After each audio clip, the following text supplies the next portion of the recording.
Purna jewellery sorry Purvi gold and diamonds November 1న KPHP లో ప్రారంభం. ఓపెనింగ్ ఆఫర్ గా ప్రతి 3 లక్షల కొనుగోలుకు ఒక గోల్డ్ కాయిన్ ఉచితంగా పొందండి. నమస్కారం.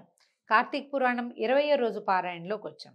ఈ రోజున భూప్రీతి కోసం చీమలకి పంచదార చల్లటము, తర్వాత కుక్కలకి అన్నం పెట్టడము, మన శక్తి అనుసారం గోదానం కానీ భూదానం కానీ సువర్ణదానం కానీ చేస్తే చాలా మంచిది. అవకాశం ఉన్నవాళ్ళు అంత పెద్ద పెద్ద దానాలు చేయలేమంటే మన ఇంటి చుట్టుపక్కల ఎక్కడైనా చెట్లలో చీమలు అవి ఉంటే అక్కడ కొంచెం చల్లటం, వాకిట్లో ఉండే కుక్కకి మజ్జిగన్నం, ఎంగిలన్నం మాత్రం పెట్టకూడదండి పొరపాటును కూడా. కంచంలో మిగిలింది తీసి పెట్టద్దు, పిల్లల కంచాల్లో కూడా పెట్టకండి, అది చేయకూడదు.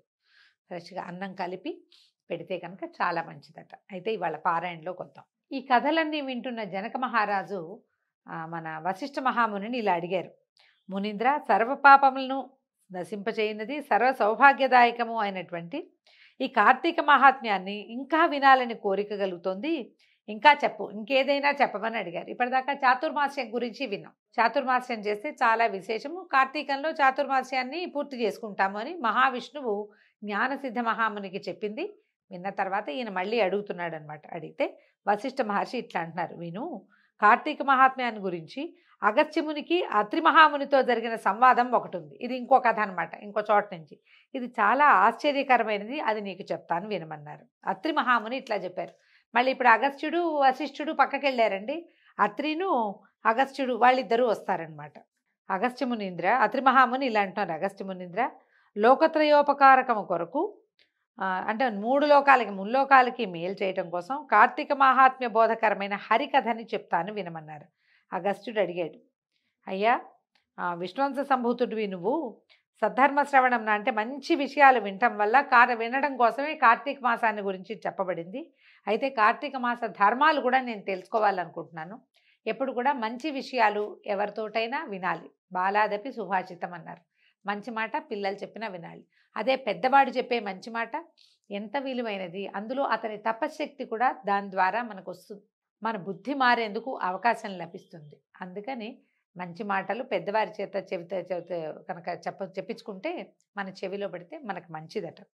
అయితే అత్రి మహాముని ఏం చెప్తున్నారు, బాగుంది నీ ప్రశ్న, పాపనాశకము. నువ్వు హరికథా సందర్భాన్ని గుర్తు చేసావు కాబట్టి ఇవి చెప్తాను వినమన్నాడు. కార్తీక మాసంతో సమానమైన మాసం లేదు, వేదంతో సమానమైన శాస్త్రం లేదు, ఆరోగ్యంతో సమానమైన ఉల్లాసం లేదు, హరితో సమానమైన దేవుడు లేడు.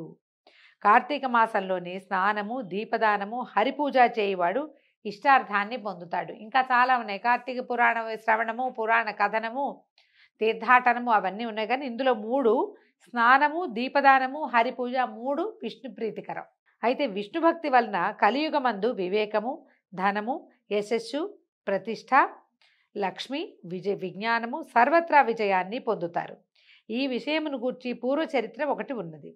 త్రేతాయుగంలో అయోధ్యాపతి సూర్యవంశ సంభూతుడు అయినటువంటి పురంజయుడని ఒక రాజు కలడు. ఈ అయోధ్య నగరాన్ని పరిపాలించిన వాళ్ళందరూ, కోసల దేశాన్ని పాలించిన వాళ్ళందరూ కూడా సూర్యవంశ సంభూతులేనండి. ఎట్లా మనకి రామచంద్ర మహాప్రభువులాగా ఆయన వంశానికి చెందిన వాళ్ళే ఉంటారు. త్రేతాయుగంలో ఉంటే రాముల వారి కంటే ముందువాడు అయి ఉండొచ్చు. ఈ పురంజయుడు కొంతకాలం ధర్మ మార్గంలో ప్రవర్తించి తర్వాత ఐశ్వర్యవంతుడై బుద్ధి నశించి దుష్టపరాక్రమ యుక్తుడై మహాశూరుడై సత్యమును శౌచమును విడిచి దేవబ్రాహ్మణ భూములను అపహరించి బ్రాహ్మణులను ద్వేషించి లోభి హింసకుడుగా అయి బంగారాన్ని దొంగిలించి వారితో స్నేహం కలిగి వాళ్ళతో ఇష్టుడిగా కూడి ఉండేవాడు. అంటే మనం ప్రతాపంతో చాలా జయించేస్తాము. మొదటంతా మన ఇళ్లలో ఉన్న పద్ధతి ప్రకారం అన్నీ ఏదో దేవబ్రాహ్మణ పూజ చేస్తూ ఉంటాం. ఎప్పుడైతే ఈ ప్రతాపం అనేది పైకి వస్తుందో ఇదంతా నా వల్లే జరిగిందని ఒక భావన వస్తుంది. భావనతోటి అహంకారం వస్తుంది. అహంకారానికి వందిమాగతలు కూడా తోడైతే, శవాష తానా తందానా అనేవాళ్ళు కనుక తోడైతే, ఇంకా మనకి ఎవరి వల్ల ఇది వచ్చింది, దేనివల్ల ఇది కలిగింది అన్న జ్ఞానం నశిస్తుంది. పైగా క్షత్రియులకి తప్పకుండా దేవబ్రాహ్మణ పూజ చేసి తీరాలి. నిత్యం యజ్ఞయాగాదులు జరగాలి. త్రికాల సంధ్యావందనం చేయాలి. క్షత్రియుడైన వాడు తన ఇష్టారాజ్యంగా చేయడానికి వీనే లేదు. ఎందుకంటే అతను నా విష్ణు పృథివీపతి అని చెప్తారు. భూమిని పాలించే ప్రతివాడు కూడా సాక్షాత్ విష్ణు అంశ సంభూతుడు, విష్ణువంశ సంభూతులే వాళ్ళు. అసలు వాక్యమే స్పష్టంగా చెప్పబడుతుంది, విష్ణువు కానివాడు భూమికి భర్త కాలేడు అని. మరి విష్ణువంశ సంభూతుడైన వాడు తన పరాక్రమాన్ని చూసుకుని గర్విస్తే ఎట్లా? భగవదంశతో జన్మించిన వాడు భగవత్ పూజ తప్పకుండా చేయాలి. కానీ ఇతనికి ఆ గుణం పోయింది. ఇది పూర్వకాలం నా విష్ణు పృథివీపతి చెప్పారండి. ఈ కాలంలో అధికారులకి ఇది వర్తిస్తుంది.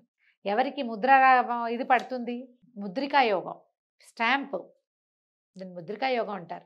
ఈ సంతకం, వీళ్ళు సంతకం పెడితేనే చెక్ పవర్ ఉంటుంది కొంతమందికి. వాళ్ళ వల్ల కొన్ని జీవితాలు నిలబడి ఉంటాయి, కొన్ని కుటుంబాలు వాళ్ళ మీద ఆధారపడి ఉంటాయి. విష్ణువంశ సంభూతులు వాళ్ళంతా. మనకి భగవంతుడి వల్ల ఈ అవకాశం వచ్చిందని గ్రహించుకుని ప్రవర్తిస్తే ఇంకా కొంచెం ముందుకెళ్తారు. లేదా ఇలాగ అహంకరించారనుకోండి, ఎక్కడో చోట తప్పటడిగేసి ఏదో ఒక పతాళంలోకి పడిపోతారు, లేదా అనారోగ్యాల పాలైపోతారు. వంశాభివృద్ధి జరగదు, వాళ్ళ సంపద నాశనం అవుతుంది. మనం ఎంతమందినో చూస్తాం, కానీ మన దగ్గరకు వచ్చేసరికి మనం మర్చిపోతాం, మాయలో పడిపోతూ ఉంటాం. ఈ ప్రకారంగా అధర్మపరాయణుడు కాగా అతని సామంతరాజులు, కాంభోజ కురురాజాదులు అనేక మంది సింహబలులతో కూడి గుర్రములు, ఏనుగులు, రథములు, కాల్బంటులు అనే 4 రకాల సేనలతోటి వచ్చి అయోధ్య పట్టణం చుట్టూతా చెరుకు పానకానికి తేనెటీగల్లాగా శిబిరాలతో చుట్టుకుని పోయారట. పురంజయుడు విని ఇదంతా తెలుసుకుని శీఘ్రంగా చతురంగ బలాలతో, చతురంగాలంటే ఇవే గుర్రాలు, ఏనుగులు, రథాలు, కాల్బంటులు, కాల్బలం అంటారు. ఇది అంటే నేల మీద నడిచే సైనికులు అనమాట. చతురంగ బలాలతోటి పట్టణాన్ని విడిచి బయటకు వచ్చాడట. పురంజయుడు ఏం చేశాడు? నారిని బిగించి ధనుర్బాణాలతోటి, ధ్వజంతో, స్వయం ప్రకాశమానము, అనేక దిగ్విజయాలు చేసింది, శస్త్రాస్త్రపూరితము, మహాచక్రయుతము, మంచి గుర్రాలతో కూడింది అయినటువంటి సూర్యదత్తమైన రథాన్ని ఎక్కి ఈ చతురంగ బలాలతోటి పురద్వారం నుంచి తన లోపల నుంచి శత్రు సైన్యం మీదకి ప్రవేశించాడు. ప్రవేశించి ఏం చేశాడు? భేరీ తూర్య నినాదాలు, శంఖ గోముఖ నాదాలు, ధనుష్టంకార ధ్వనులను ఒక్క మాట ఉరుముల చప్పుడులాగా పెద్ద ధ్వనితోటి ఈయన యుద్ధానికి బయలుదేరాడు. ఏమనిపిస్తుంది? ఇది వీళ్ళంతా ఎందుకు నా మీదకి వచ్చారు అనిపించట్లా ఆయనకి. నా అంతటి వాడు లేడు, నేను ఎలాగైనా వీళ్ళని జయించేయగలనని. వాళ్ళు ఎక్కువ మంది ఉన్నారు, ఈయనకి చతురంగ బలాలు ఈయనకున్నాయి. ఆయన బయటకు వచ్చాడు యుద్ధం చేయటానికి. ఇట్లా యుద్ధానికి పురంజయుడిని చూసి, వచ్చినటువంటి పురంజయుడిని చూసి యుద్ధ ప్రవీణులైన రాజులు కోపరక్తాక్షులై కోపంతో, శస్త్రాలతో, అస్త్రాలతో, బాణాలతో, వాడైన గుదియలతో, ఇనపకట్ల లాఠీకర్రలతో, హస్తాయుధాలైనటువంటి గదలతోటి, కత్తులతోటి, భల్లాతములతోటి, పట్టసములు, రోకళ్లతోటి, శూలములతోటి, తామరములతోటి, కుంభాయుధాలతోటి, గొడ్డళ్లతోటి, కర్రలతోటి, ఆయుధాలతోటి, ఎన్ని రకాల ఆయుధాలు వాడారో చూడండి. ఇన్ని ఆయుధాలతోటి ఆయన మీద పడేసరికి ఇవి ఒకళ్ళతోటి ఒకళ్ళు అన్యోన్యంగా యుద్ధం చేశారు. గుర్రం వాళ్ళు గుర్రాలతోటి, ఏనుగు వాళ్ళు ఏనుగులతోటి. ధర్మయుద్ధం అంటారు. అయితే పోట్లాడుకుంటూ మొత్తానికి యుద్ధం జరిగింది. ఇందులో కాంభోజ మహారాజు వస్త్రాదులను కట్టుకుని ఆయన ఏం చేశాడు? మంచి కవచం కట్టుకుని కోలాహలంగా శబ్దం చేస్తూ పురంజయుడి దగ్గరకు వచ్చి 300 బాణాలు వేసాడు. 300 బాణాలు ఈ పురంజయుడి ఛత్రాన్ని, ధ్వజాన్ని, రథాన్ని నరికేసినాయి, ముక్కలు చేసేసినాయట. తర్వాత 5 బాణాలతోటి ఏం చేశాడు? ఈయన తాలూకు గుర్రాలను కూడా కొట్టేశాట కాంభోజరాజు. దాంతో ఈయన కోపం వచ్చి పురంజయుడు ఏం చేశాడు? కాంభోజరాజుని పెద్ద బాణం వేసి బ్రహ్మాండమైన 10 బాణాలు ఒకేసారి హృదయం మీద నాటుకునేలాగా వేశాడట. ఆయన మంచి ఇది పెట్టుకున్నాడు, ఏమిటి, కవచం వేసుకున్నాడు. కానీ ఈ వేయబడిన బాణాలు ఏం చేసినాయి? వెంటనే ఆయనకి దెబ్బలు గట్టిగా తగిలేసినాయి అనమాట. ఈ రొమ్ముతో గుచ్చుకుపోయినాయి బాణాలని. గుచ్చుకుపోతే అతను ఏం చేశాడు? ఓరి, నువ్వు ఇచ్చిన బాణాలన్నీ నేను నీకే ఇచ్చేస్తాను, నాకు దెబ్బలు తగిలింది అనుకున్నావా అని, నువ్వు ఇచ్చిన 10 నీకే ఇస్తానని మళ్ళీ ఇంకో 10 బాణాలు వెనకేశాడు. వీళ్ళిద్దరూ హోరాహోరీ యుద్ధం చేశారు. సరే, చివరికి ఈ యుద్ధం జరుగుతూ ఉండగా ఏం జరిగిందో మనం వచ్చే భాగంలో తెలుసుకుందాం. రేపు ఉదయం మళ్ళీ 21వ రోజు పారాయణలో కలుసుకుందాం. నమస్కారం.